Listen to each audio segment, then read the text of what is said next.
everyone. Welcome to this new session of PensamENTs. We are very happy today to announce the presence of Diego Marin from the European Environment Bureau. Diego works as Policy Officer for Environmental Justice within the Global Policy Team at the European Environment Bureau. He holds a Master in International Development with a specialization in Political Strategy and Communication. And during his career, Diego mainly focused on environmental issues, indigenous rights, the impacts of extractivism, and poverty alleviation. As I said, he works at the European Environment Bureau. The European Environment Bureau is Europe's largest network of environmental citizens organizations. It brings together 180 member organizations from 38 countries in favor of sustainable development, environmental justice, and participatory democracy, advocating for progressive policies to create a better environment in the European Union beyond. And I have to say that ENT has a long story of collaboration with the European Environment Bureau, particularly with the Circular Economy team. So we are very happy today to count with Diego as a part of this collaboration.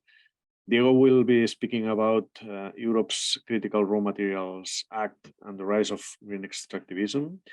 And as usual, he will be speaking for 30-40 minutes, and then we'll have around 20 minutes for questions and debate.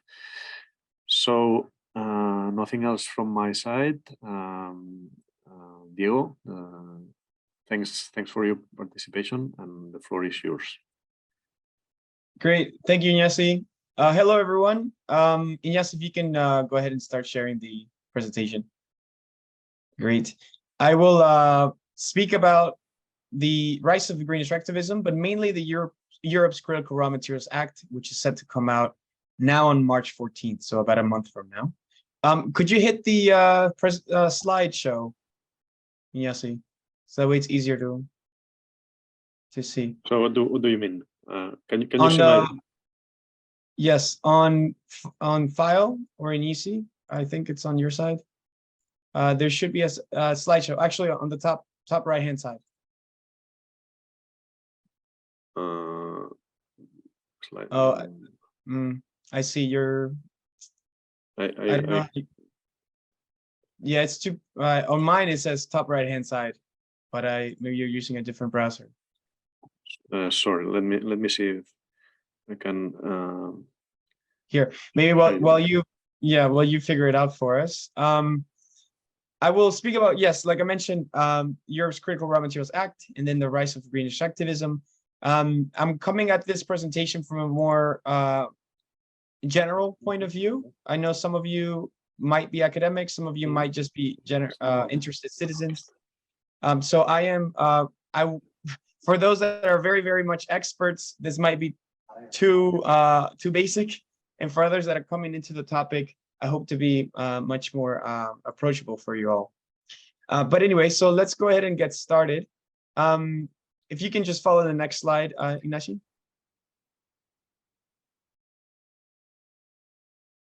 Yes, so this is a term that we often hear with the mining industry and now with the politicians. If it can be grown, it has to be mined. Sort of connecting the idea that progress or societal progress is inherently linked, of course, to extraction of raw materials, whether they are from plastics to everything that all of the metals, around 62 metals that come into our smartphones, for example. If we look around the room right now, we can see that we may be sitting next to many materials that have actually been taken from the earth.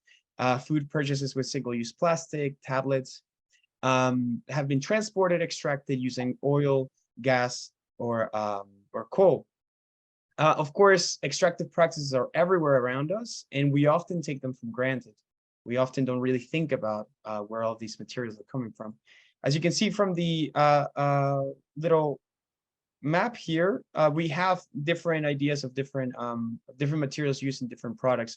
This one was taken from a PowerShift. Our colleagues at PowerShift did this nice map. If you can follow the next one, please. Next slide. Yes. So before speaking about extractivism, the rise of green extractivism, we first have to understand what we mean by extractivism itself, right? Now, this is related to environmental justice, of course, and environmental justice is both an academic tool, an academic analysis, but also a grassroots movement. So it's really interesting how both of these sectors are able to combine and propose a new way of analyzing the world and economic processes as well. So in the case of extractivism, I'll use the Gaia's Foundation definition because I think it's really, really useful because it really captures the problem itself. I mean, there's many different ways of viewing extractivism, but I believe this is probably the most approachable. And I wouldn't necessarily read it. I leave that for you to read, but that we understand this is, for example, executives in boardrooms see the monetary values of resources and discuss how to extract them economically.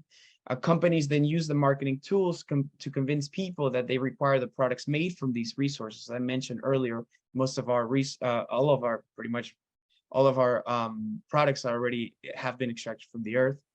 And they use primarily greenwashing tools to expunge the violence that occurred at the source. Of course, we don't know about the violence that is occurring at the source, whether it is children working on the mines in Congo and the DRC, whether it is communities in the global south being displaced, majorly indigenous communities for copper mining or gold mining, impacting the Amazon as well. Or in the case of illegal logging, I mean, extractivism could also be understood even within the context of local communities extracting these resources and damaging, of course, their own environments as a means to survive based on different issues that they're exposed to, right? So it is a complex topic, but at the same time, extractivism has also largely been viewed as or connected to coal, oil, and overall just fossil fuels, right? But we have this term is actually being expanded now to include to connect it to the climate crisis. And I'll explain this a little bit later, but I just wanted to pretty much feature this as a backdrop for the time being. Next slide, please, Leslie. Okay, so now why is this important to understand? Within this whole context, we need to understand two important topics, really. One of them is planetary boundaries. The next one is the tipping point. I think ecological economics and overall ecology has really done an excellent job in highlighting how interconnected species are, but also how interconnected our environment is, whether it is the climate, biodiversity loss, water, all of these are interconnected, right? In the case of planetary boundaries, in 2009, a set of 9 planetary boundaries were formulated. And basically, it's these boundaries in which humanity can continue to develop and feel good in the future. And if we cross these limits, abrupt or irreversible environmental changes can occur with serious consequences for humankind. So this is the world we have inherited, really. It's the world in which all of these policies are being implemented in order to solve them, right? Or supposedly to solve them. As you can see, I think this is really important to point out, and also very important to be critical of, for example, carbon tunnel vision, is that most policies have been focusing largely on climate change. And as you can see from the planetary boundaries map on the left, it's of course we're exceeding that safe operating space, but it is not the major one. The major one now is, of course, biodiversity loss, and most recently, which was found, microplastic pollution and overall chemical pollution, as illustrated by novel entities. So these are also extremely important to recognize, right? And in terms of the tipping points, I'll just briefly mention this. They're interconnected. They really can. One of them can impact many others, and it can be sort of like a domino effect, right?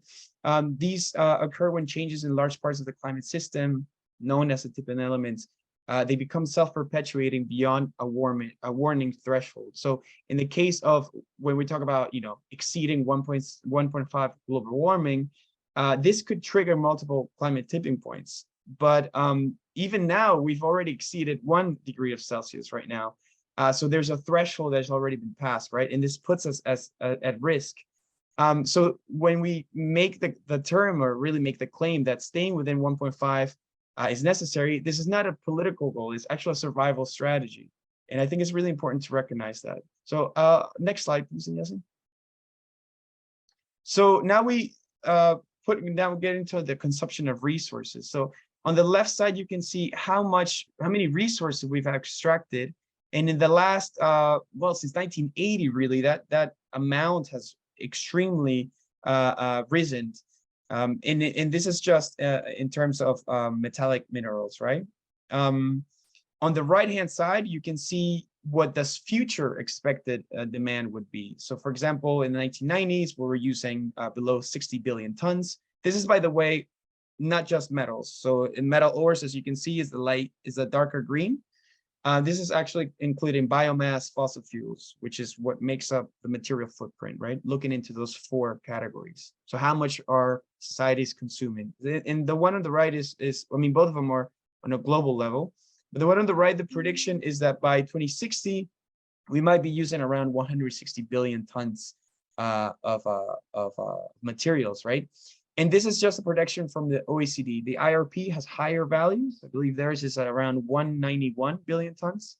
In 2020, just to give a little bit of a reference, scientists found that human-made materials already outweighed all the living things on Earth. So we're clearly not heading on the right path. And again, our friends at PowerShift found that the EU consumes around 25 to 30% of metals in the world, though only making up around 6 to 7% of the world population. And it's also important to note that not all regions, or humans even within regions, are consuming the same, with obviously the rich consuming much large portions of materials than those poorer. Next slide, please. So, okay, so when we talk about the demand, I think it's important to recognize this. Right now, what we're seeing is from politicians, especially the mining industry, they're formulating themselves as being the salvation of the energy transition. Of course, trying to change their image from being a dangerous, but also environmentally impactful or socially impactful industry into one that is now formulated as being, the salvation of humans. Really, without mining, there is no energy transition. Similar to what my first slide, which was, if we can grow it, then we need to mine it. Other terms have been used, such as mining is life.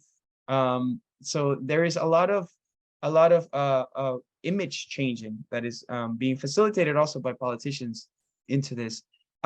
It's also important to know that demand changes based on who you speak to. I mean, this is just market analysis at the end of the day, and we can't predict the future. Just like 3 years ago, we wouldn't have been able, though some scientists would have been able to predict a pandemic, we didn't know the extent that a COVID crisis could happen, or imagine the invasion in Ukraine. So there's political issues that really truly influence demand. There's social policies that influence demand. And all of these choices are ultimately societal choices. They should not be taken as set in stone. But I just want to highlight that point, because I think it's really important when we discuss demand. So, but generally speaking, we do see a general rise, of course, of materials as you're moving away from a fossil fuels based system into a minerals-based system. You're going to need an extra amount of materials, right? According to the International Energy Agency, for example, an electric vehicle requires 6 times more mineral resources than a conventional one, while wind farm needs 9 times more resources than a natural gas plant. So generally, of course, as I mentioned, the rise is coming. And the other one is that the World Bank also forecasts that a relative increase of 500% for certain materials, especially those concentrated energy storage technologies such as graphite and lithium. Aside from that, I also wanted to say that this varies a little bit between mineral to mineral, whatever you want to call it. Maybe the next slide, please, Ignacy. As you can see on the right-hand side, so the rise is general, of course, but some metals are more important than others. In the case of lithium, the vast majority of the lithium mined will be going to electric vehicle production or battery storage. So before, lithium was largely used for ceramics, perhaps even in the healthcare industry. But now the lithium that is going to be mined is a specific type of lithium that will be a higher grade that would be used for batteries, battery storage, but also electric vehicles. And then aside from that, other materials such as copper, that's not necessarily true. In the case of copper, those being highlighted as well, the copper industry is putting itself as I mentioned as a salvation for climate change. A lot of the copper is actually not going into the energy transition by itself. A lot of it would be going to the construction sector, generally speaking, right? But also a very important metal. In the case of silicon, for example, or zinc or aluminum, the energy transition not necessarily the major cost, but that is the case of cobalt, lithium, graphite, rare earth, especially. So next slide, please. Oh, before I actually, really quick, before I move on to the next slide, there is one interesting study that came out from KU Leuven. I would say it's one of the first studies really that or important studies, I should say, because there's many studies on the demand side reduction that has been done by a lot of academics. But unfortunately, these studies don't generally make it into policy circles. But this study on Eurometaux is the one that is being the most cited, I would say, at least in the Brussels bubble. One of the things that they mentioned is, of course, things that we are very familiar with. For example, need to increase mining and all of these issues. Recycling can only meet certain amount of the demand. One point that they make on Pillar 5 is they do mention a drive technological and behavioral change. Behavioral change, I'm critical of this because it's not well thought out and not well discussed in this document. In fact, that if I remember correctly, they don't pay too much attention on how much social policies can reduce the amount of future demand. A recent study by Thea Riofrancos and et al. Found that in the case of the US, for example, heavily dependent system on private vehicle use, such as the US, serious issues with lack of public transportation, for example, they can reduce their lithium demand. So they specifically look into lithium. They can reduce the lithium demand by 90% by looking into smaller batteries, shared vehicle use, and really a ramping up of public transportation. So again, what I mentioned earlier, that this demand is really based on social policies. What the future looks like, it's based on the choices that we make now, right? Rather than assuming that this is written in stone and then we need to just mine the heck out of the earth in order to get these materials. For example, to illustrate that point perhaps a little bit better, Benchmark Mineral Intelligence, they estimated that at least 384 new mines for graphite, lithium, nickel, and cobalt will be required to meet electric vehicle demand by 2035. If battery materials can be recycled in large enough quantities, the firm says then that number can be reduced from 384 to 336, right?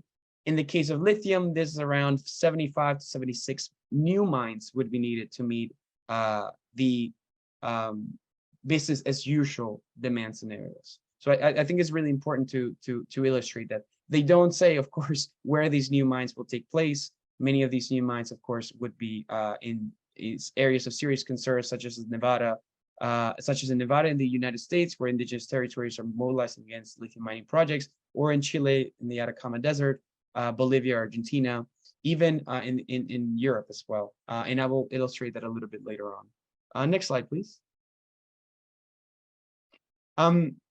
Yes, so that was kind of like on the global area, and now a little bit more on the EU side. And I won't speak too much about demand, just to move a little bit faster for the other slides. But in 2020, the EU basically did a study, a foresight study, on its own demand. So again, we see lithium rising up by 1,800%. cobalt by around 500%. And then by 2030, and then by 2050, lithium being as high as 6,000%, and cobalt again by 1,500.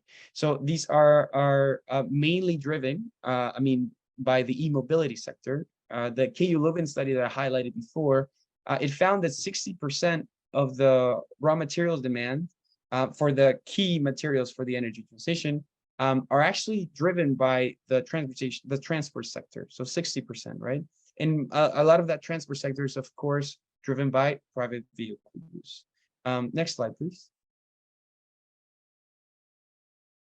Okay, so now we get into kind of like the meat, I guess, of the presentation here. So what is going on now in the world? I mean, this should be no news to any of us. We're going, or what is being seen as a poly crisis, a perma crisis, or meta crisis, whatever you want to call it. Different politicians are using different terms. But the reason why the EU right now is being shaken to its core in some sense is because of the recent political issues that have happened over the last 3 years. The major one being COVID crisis, of course, in 2020, highlighted kind of an issue that the EU had already in mind, which was its raw material dependencies on different countries, particularly China. So this started actually in 2008 with the Raw Materials Initiative, which highlighted the issues that Europe was really highly dependent on certain countries, did not have a strong enough raw materials industry in Europe, particularly on mining, of course, but not so much, but also recycling and innovation and labor force. So it recognized these issues back in 2008, and it took about a decade to actually bring it into more of a political issue, or that is gaining more and more importance. And in 2020, the COVID crisis, the shutting down the supply chains, particularly from China, hit really heavy to the European industry. And this is where a lot of the concern was for the politicians on how are our markets going to be able to survive crises, future crises, if our supply chains are dependent on particular countries, right? And funnily enough, one of the biggest sectors that were the biggest hit by this was the semiconductors sector, and also the vehicle sector, so automotive sector, particularly in Germany, right? So where they lacked these catalytic converters, they lacked raw materials for the vehicles, and then semiconductors, of course. I mean, we have semiconductors pretty much in anything, and it's going to be increasing now with future 5G, but also the CHIPS Act that the EU is formulated last year. It's interesting also to understand that one of the biggest demand sectors for the chips was actually the entertainment industry. So everybody was buying Xbox, PS5s, during the COVID lockdowns, which of course caused serious strains on the chips. So it's important to understand that most of these policies are being done in a way that is not even questioning where the demand is coming. Is just saying, how do you keep the market alive?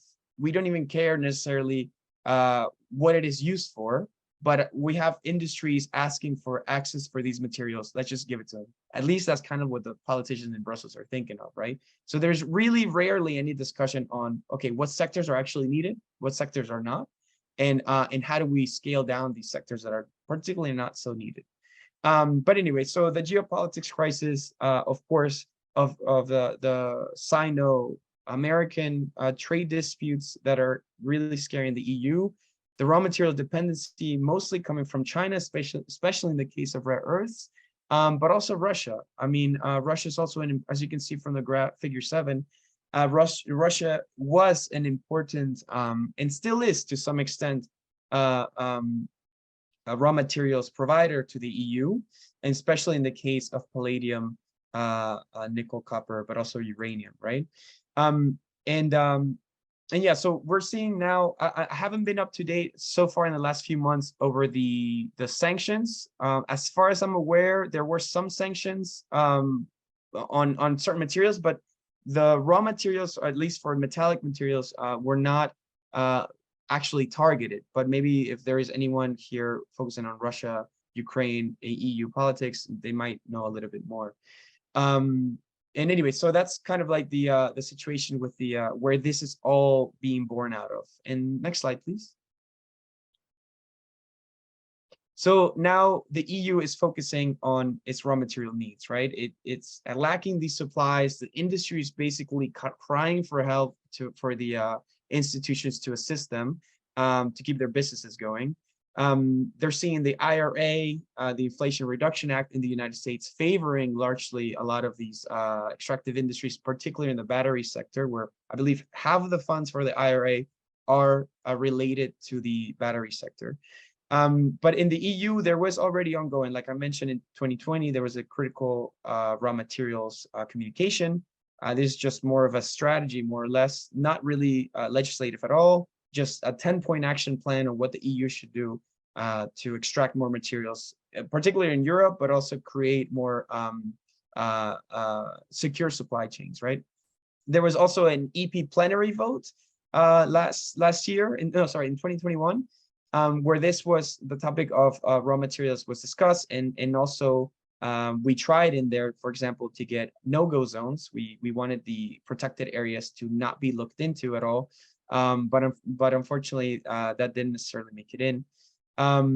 There is also the Versailles Declaration, where strategic stockpiling was discussed, which is basically where the EU is considering stockpiling measures to make sure that the supply of raw materials is not disrupted. This is similar to Switzerland, Japan, and the US to some extent are already doing, in South Korea as well. Then there's also the Repower EU legislative package, which was released in May 2022, which announced the Critical Raw Materials Act. This is something that the EU is going to look into. In 2020, we had the communication. We only had limited improvement there. So now the next step is actually having a legislative act, right? Well, in this case, it's legislative, and then some measures are non-legislative. And then the last one is the joint Franco-German proposal, which in September 2020, they basically set out the vision of what this Critical Raw Materials Act would look like, with 3 main pillars, including an early warning system and crisis management mechanism to be able to answer to future supply shocks, future crises. And then boosting investment, of course, for production and recycling, which is promising to some extent, but production at the moment, as far as I'm aware, production of raw materials, so virgin material extraction, is the one that's being looked into more. And then the last one, ensuring a global playing field. So how do you prevent carbon leakage? How do you make it that that other companies selling in the European market can meet higher environmental standards, and then the local industry in Europe is not negatively impacted by this. And this also includes some measures potentially on recycling obligations, of course, to increase the secondary recycling, secondary raw material sector on a global scale, not just Europe. Next one, please. Okay, so now a little bit more in the Critical Raw Materials Act. Again, this Critical Raw Materials Act will be coming out next month. We will see what we'll have in it. We at the moment don't necessarily know. I mean, we have a pretty decent idea of what's going to happen, but we don't know what exactly will be in there. And I think this is important to note. But there was, I see that I'm already at 12:30, so I want to make sure I leave enough time for questions. But I want to make sure that I put at least the areas of identification. So like I mentioned before, the EU largely lacks in recycling capacity. There's a lack of weak monitoring and risk management. So countries are not able to answer to the supply shocks. There's also a lack of cooperation that they foresee in the future. There's also probably the biggest area of concern is the permitting. So basically, they're arguing, mining companies are arguing that mining in the EU is difficult, not only because of all of these environmental regulations, but also because of the permitting process takes a long time. And to some extent, on paper, that is generally true. I mean, it takes 10, 15, 20 years. I mean, it really depends. But a large part of that they don't tell you is that the permitting process is often held back by legal challenges. And these legal challenges occur because mining companies tend to want to cut corners, of course. In many cases, and I'll discuss this later, there is many cases across the EU of lacking environmental impact assessments that are incomplete. And these, of course, are challenged by local communities where the mining companies, of course, have to then redo the whole process over again, slowing down overall the project timeline. But another extent of that, it is generally true that there is a lack of understanding of permitting across a government level, so the bureaucratic level, where a mining company has to submit different permitting documents to different agencies. And what the EU wants to do is to simplify this process. It wants to look into, for example, what is called a one-stop shop, in which what they do is potentially one agency looking into all of these permitting processes, digitalizing them, of course, to increase the speed. But of course, as you increase speed, you might also increase environmental or decrease, sorry, environmental protection. And this is a point of contention for us in the coming year, where we're, as environmental NGOs and civil society organizations in general, will be paying particular attention to the permitting process. Okay, so next slide, please. Okay, so the Critical Raw Materials Act, like I mentioned, will be out on March 14th. The package itself will contain legislative and non-legislative measures. It basically, sets out the interests of the EU when it comes to how to designate mining and refining projects. The EU really wants to create a whole value chain here. The interesting thing about this is that it recognizes, at least the EU on paper, the politicians recognize they're actually pretty explicit about this. They recognize how the global north and the global south, how that relationship between extractivism in the global south has come as as raw materials in the EU, and then refined and resold back to them as finished goods, of course, with higher value added. They recognize that this is an issue, and they want to do something about this. And they have created what they want to create, at least on paper, what is called the Critical Raw Materials Club. There is already a European Raw Materials Alliance that is an industry-led alliance, but now this is called a Critical Raw Materials Club, which we'll see what it entails. Supposedly, it's to increase cooperation with countries in the global south, while at the same time allowing them to industrialize themselves. So not using the global south as as a colonial relationship. It's interesting, and I say this tongue in cheek, but it's interesting that the EU is kind of co-opting this message or anti-colonial message, and they're trying to really separate themselves from China, where they see China as being exploitative and having this imperialist tendencies on countries in the global south. This is just what I'm not believing this. I'm telling you this from the Brussels perspective, right? Because I know the audience here might not necessarily be in the Brussels bubble, but this is kind of what is being discussed at the moment. And the other thing about that is not related to the trade aspect, but the Commission releases a list of materials that are critical. They basically focus on them on supply chain risks and also economic importance across the EU economy. And this will be published as well, as at least we expect it to come out with the Raw Materials Act. There are some materials that might change in terms of their criticality, but it really depends.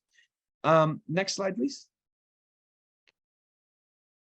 5 minutes, Diego, please. 5 minutes. Okay, so now I won't have too much time to speak about the the rise of green extractivism side, but I think it's really important for many of us to understand really the extent of what's happening here. The EU is really looking now into the raw materials capacity of the EU, and as you can see on the left side, these are some identified projects all over the EU and neighboring countries. As you can see, the Scandinavian countries, sorry, are sites that are being looked at most, including the Balkans, as well as the Southern Iberian Peninsula, particularly Portugal. And as we can see here, it's also important to note where these areas are. So in the case of Scandinavia, half of that, most of the projects there are on Sami land, are impacting Sami indigenous communities. In the case of Portugal, it's impacting rural communities, especially on the side of, in the case of Barroso, on the right-hand side, where I visited there last in 2021, where I was there at a resistance camp, highlighting the impacts of that the mining project would have on the local communities. Just to give you also a little bit of ideas, because people generally love numbers. In Ireland, 27% of the Republic of Ireland is already covered by exploration permits, 25% in the case of Northern Ireland. In Spain, there are already more than 2,000 mining applications filed in 2018 alone. I don't know what the latest numbers are. I'm sure they're very much even higher than that. Finland, approximately 11% of the total land area is reserved for mining exploration.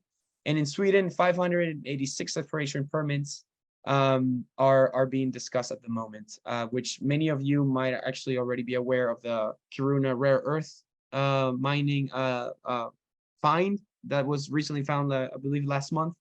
And then recent the Jokkmokk mine in the iron Jokkmokk mine in Sweden as well, of course, impacting indigenous Sami communities. And next slide, maybe. Yes, as some of our Spanish colleagues might be here already, I wanted to highlight a really important tool here, illustrating the extent of extractivism happening at the EU. This is the Iberian Mining Observatory, which was launched last year. I highly invite you to check it out if you live in Spain. There's many cases there, and they're collecting even more cases of wrongdoing, really, from the mining industry in Spain, in Portugal.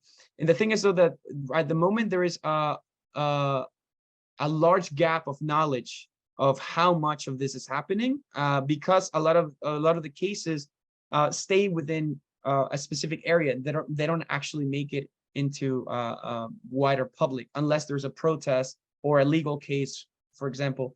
So it's important that tools such as this one are promoted and really looked into. So if you're all academics, or some of you might be academics, highly invite you to look into these issues. And then maybe just one more slide.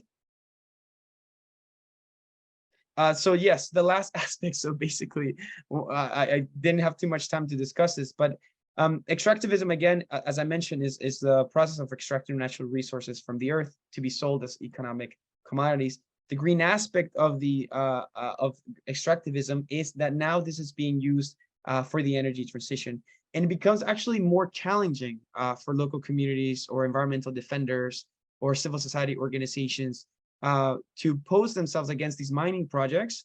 The reason being is because they're framed as before. In the case of extractivism, it used to be framed as anti-development, and now we're seeing a situation where they're being framed as pro-fossil fuels or anti-climate change science.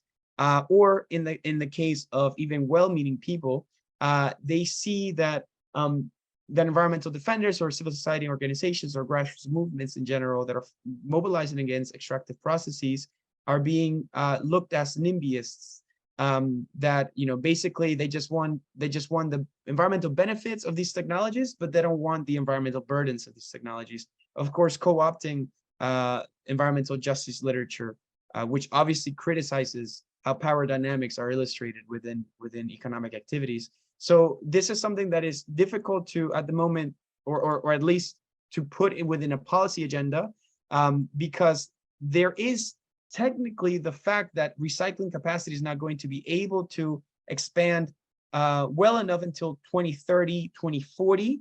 So at the moment, the way policies are being implemented is we need to extract as much as we can, recycle it in 2030, and then by 2040, we'll be fine. That's kind of the image that we're being sent. But they're saying we need to extract as much as possible. And in this case of Europe, being a situation in which we're not like the US or Australia or Brazil, South Africa, in which there's a lot more urban people, are just communities are closer to urban areas here. There's a lack of space. We have the world's most expensive environmental protection areas, so which is the Natura 2000 network. And these protected areas are now being targeted and will be targeted particularly for mining activities, and mining activities in a way that hasn't happened before in Europe, because mining has happened in Europe in the last years, of course, but much of that was gravel, was limestone, was non-metallic minerals. Now we're seeing a different entity, which is metallic minerals coming into Natura 2000 sites, which could include copper, cobalt, it could include lithium, of course. And obviously these are more energy intensive. These need much more chemicals because ore quality is being reduced. So obviously you need much more energy and chemicals to break apart the ore from the overall, the metal from the ore itself. And this will require a much higher environmental footprint. So the future is really, at the moment, is to fight. And one last slide I just want to show for what we call, well, I won't go through that. The next one. The next one.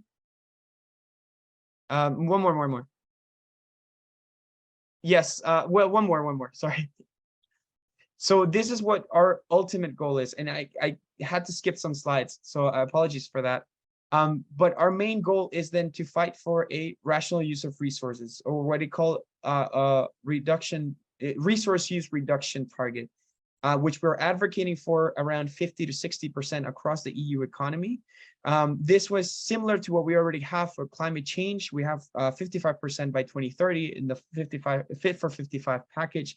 We should do the same for raw materials. What this would do is would upscale the circular economy in ways that the market is not able to. And it would actually create and formulate much better the social policies that are able to reduce raw material use. For example, policies such as 4-day week, things like, for example, free public transportation or really low cost public transportation, universal basic income or universal basic services, a means of that. And they're able to fit in together nicely or much better under a rational use of resources target of 50 to 60% of material footprint across the EU economy, with sectors having different targets and obviously countries creating their own targets to stay within their fair share of resources and also within the means of the planet.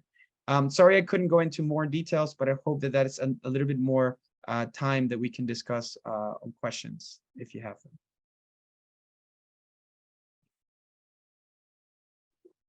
Thanks, Diego, for your very interesting presentation. I'm sure we'll have some questions. So please raise your hand if you have some questions or comments for Diego. Veronica Martinez. I'm Veronica from ENT. Thanks, Diego, for the really interesting presentation. I think it's a really complex topic and you explained it really well. I had a question related to, because for me, I miss somehow how can the urban mining contribute to this? No, I mean, all the focus in Brussels seems to be in the conventional mining, no, like try to extract. But what about you? At the end of the presentation, you said that the recycling capacity is really low and it's not going to be growing really fast until 2030. But I mean, can this be done? I mean, can more effort be given to this area? And also, so one thing is how, I mean, if you see this also that the urban mining is not really of interest in Brussels, or they think that the contribution can be minor. And another question that they have is, what about the producer responsibilities when they build these goods with critical raw materials? How about for that they should be obliged to build in a way the product that they can be disassembled to be able to extract these products afterwards? No, like, do you see that I see that the focus is only on the mining, conventional mining, but what about the products that reach Europe and contain valuable materials? I don't know. Yeah, that's oh, sorry.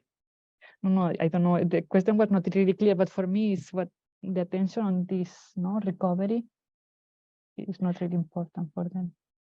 Yes, of course. So on that question, I mean, it's crucial. I mean, that's probably one of the most asked questions when these discussions are being discussed.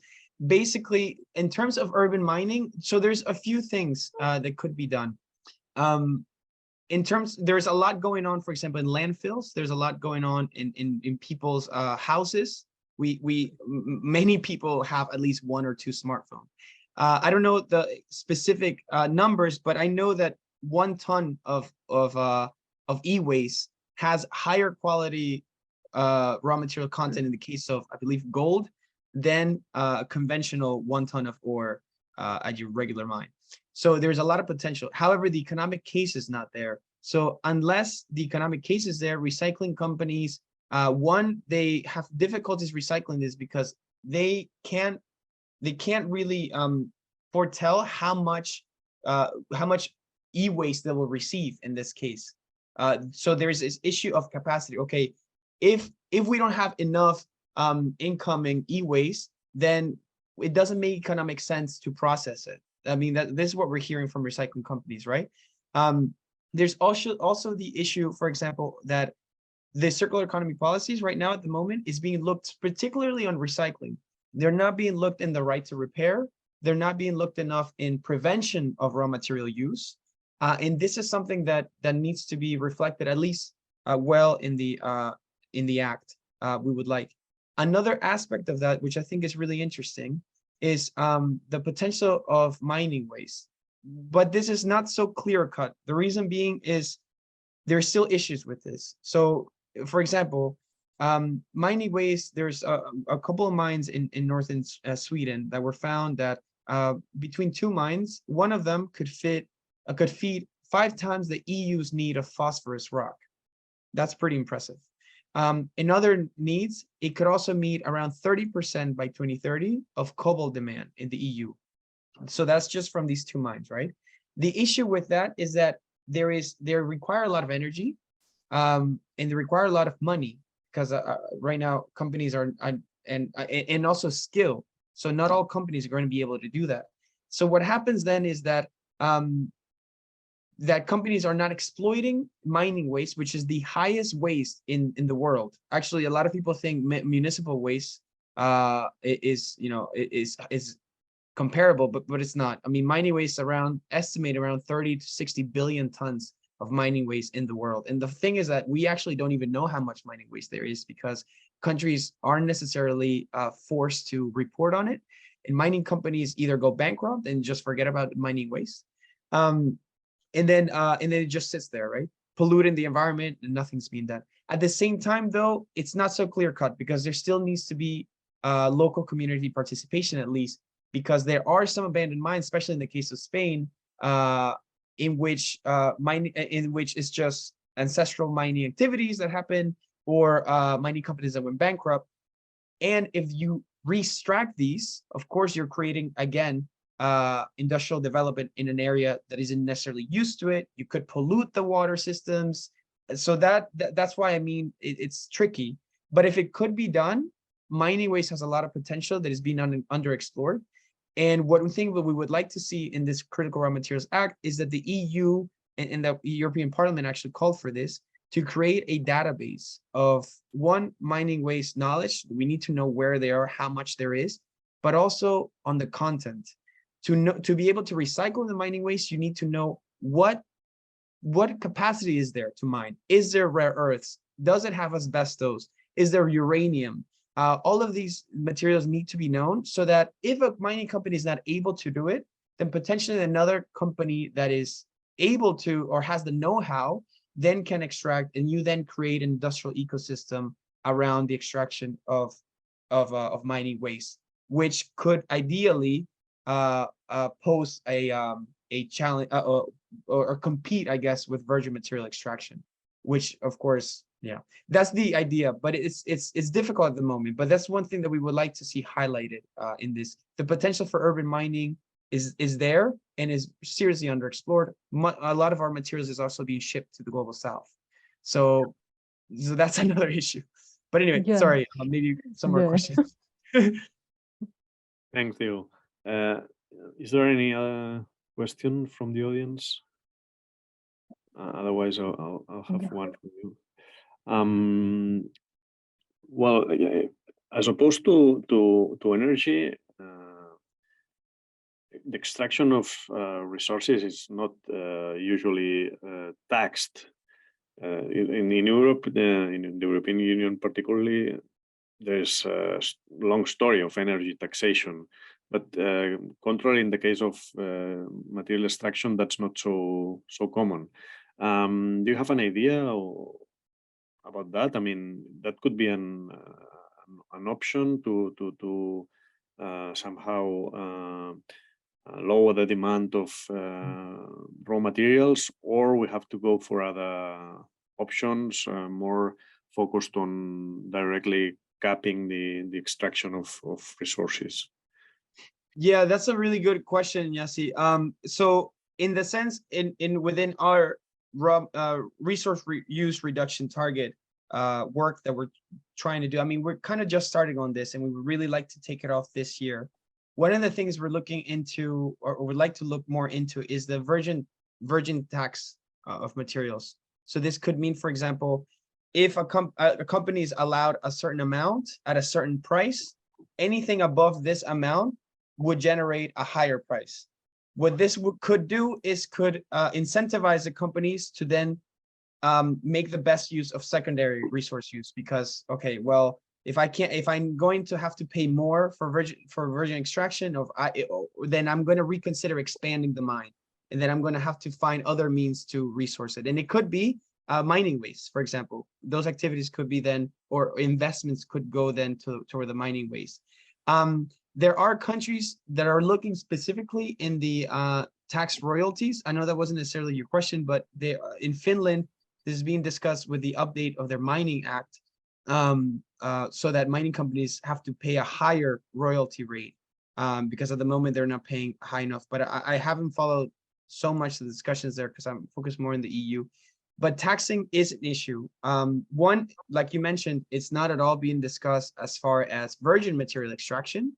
But aside from that, that's one area where we should focus on, of course. But aside from that, there is also the issue that mining companies just aren't paying enough for the material extraction that they're costing. So the polluter pays principle is not fully really being applied.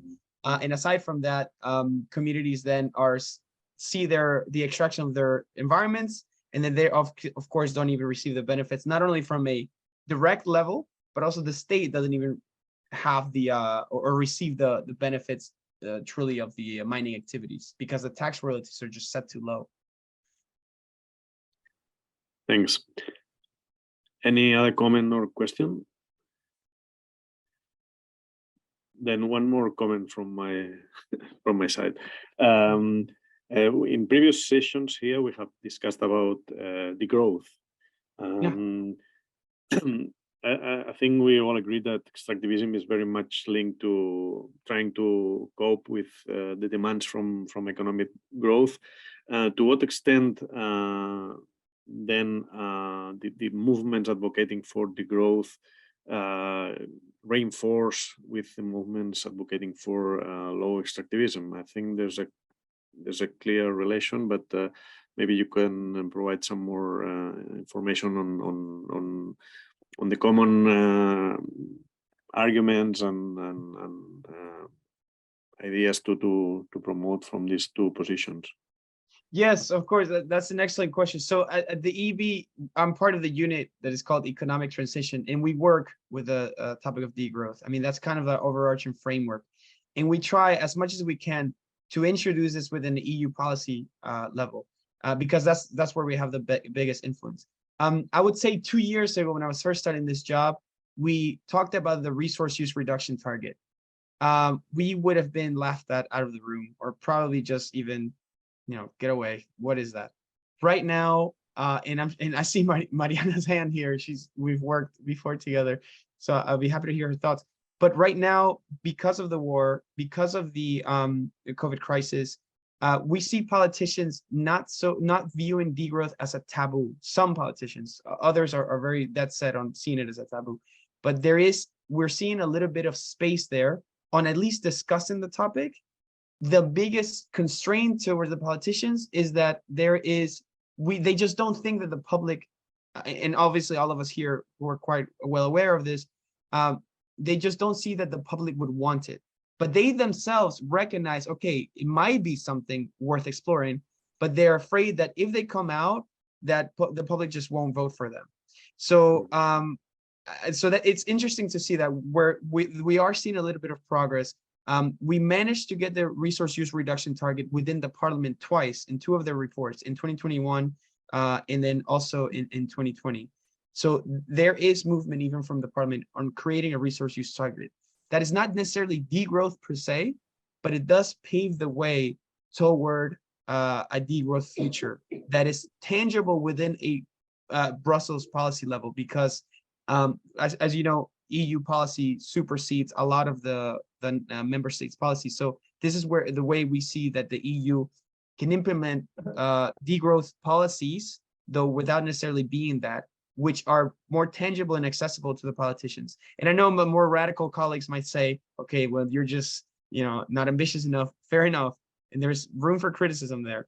But we're working within the means that is, you know, available to us, which is the EU Brussels bubble, who is very neoliberal at the moment. But yes, Mariana, please do come in.